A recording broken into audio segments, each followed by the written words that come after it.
Have your attention, please. Now hear this. Now hear this. Listen up. In case you don't know, my name is Don Van Dyke, and I'm happy to introduce to all of you Mrs. Van Dyke. We were married 4 weeks ago today, 4 weeks and 3 hours ago.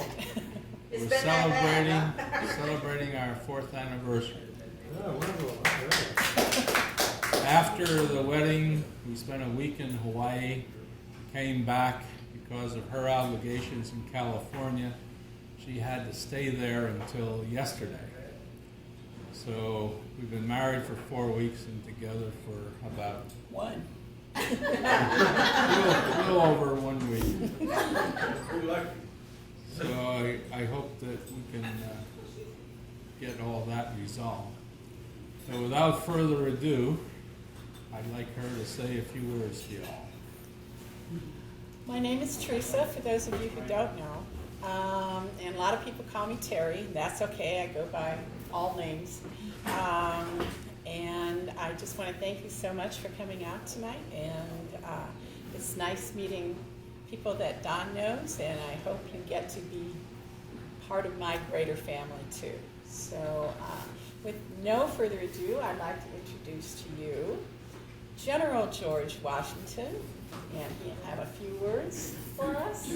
Thank you, Mr. Thank you, Gary. And thank you, Don, for inviting me down.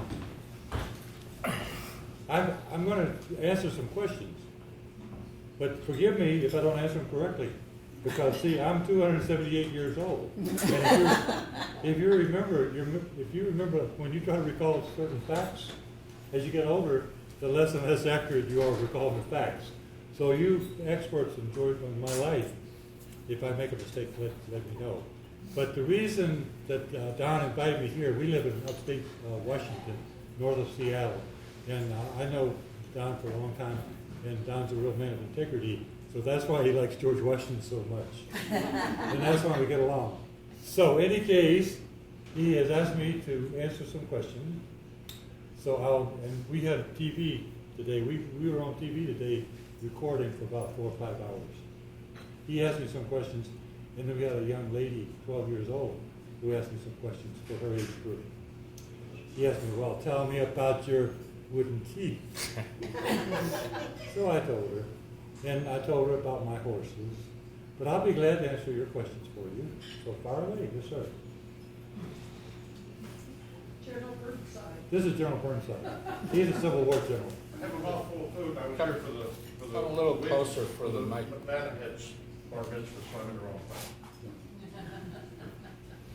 General. Yes, An sir. understanding around the amount of delicious food presented by these people. Contemporary press has it that the winter that the soldiers were supposed to have been so cold and frozen really wasn't that cold. In fact, it was one of the mildest winters New England had had for many years. And in fact, the horrible conditions were actually created by you as a means of acquiring men and materials from Congress. Is that true? No, sir. Because I have a lot of power, but I never had the power to influence the weather. If anybody can tell me they can start a flood or influence the weather, I would give them much credit. Now, when you talk about New England, what city and what particular time are you speaking of? So I'll know. I'm speaking of the winter at Valley Forge. Okay. When, according to scientists, our contemporary scientists, the contemporary reports may not be true, or the reports of your time may not be true, because they show that it was one of the mildest winters that they had had in many, many years. You're absolutely right. It was a mild winter, but see, Valley Forge is not in New England. It's in Pennsylvania. But you knew that already. But that's through me for a minute. Now, the problem with Valley Forge, it was a mild winter, and it rained a lot. It would have been much easier for my men if it were consistently cold, because they would have the consistency. But it rained a lot. They had the muddy area for the men.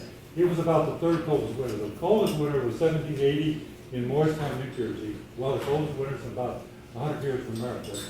And then the second coldest winter was also in Morristown, New Jersey. But the third coldest winter was at Valley Forge. But the fact that it got cold, it got warm, it got cold, it got warm, was very conducive to getting sick. And so it wasn't the coldest month, but it was muddier. And being cold and changing weather made many of my men sick. We marched in there with 10,000 men in December 1777. And 2,500 of the original 10,000 did not last till spring. Oh, my. Terrible. But we've got some new recruits coming in. The Patriots off. Yes, Patriots off. Now, I'm glad that you asked the question, but you threw me there for a moment. But I wanted to mention this to you. You heard the story, I never told a lie, but there at Valley Forge things got so bad that for a while there, so many of my men were sick because of changing weather, that we were down to 3,500 effective soldiers who were able-bodied. And the British, 18 miles away from Philadelphia, about 12,000 of really well soldiers, well trained. If they had learned that we only had 3,500 able-bodied men, what would they have done?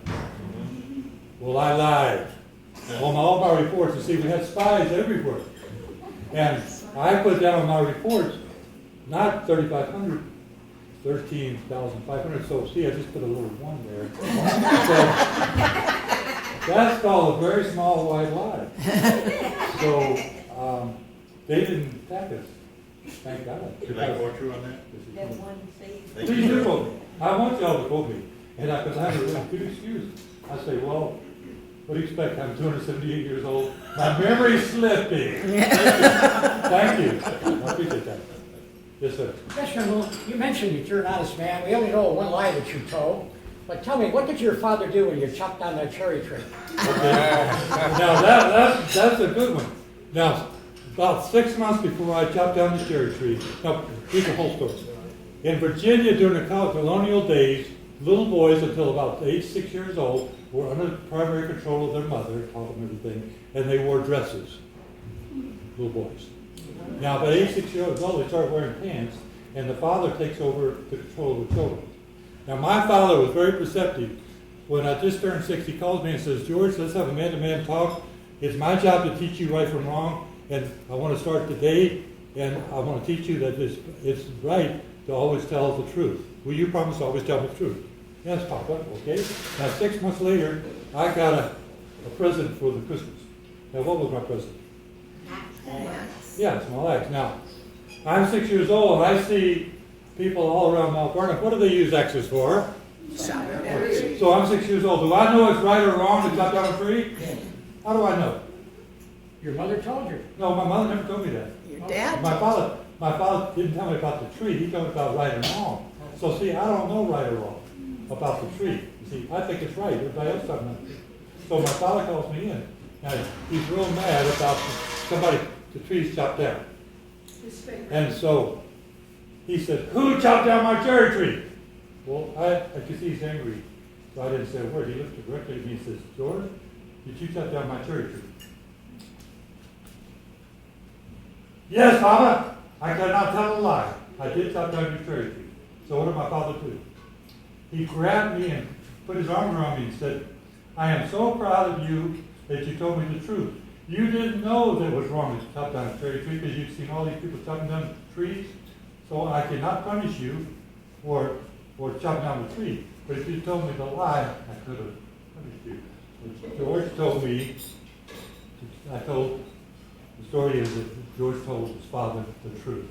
And his father said, wonderful, I'm so proud of you, my boy. Now, 6-year-old George learns a lesson that he applies all through his career.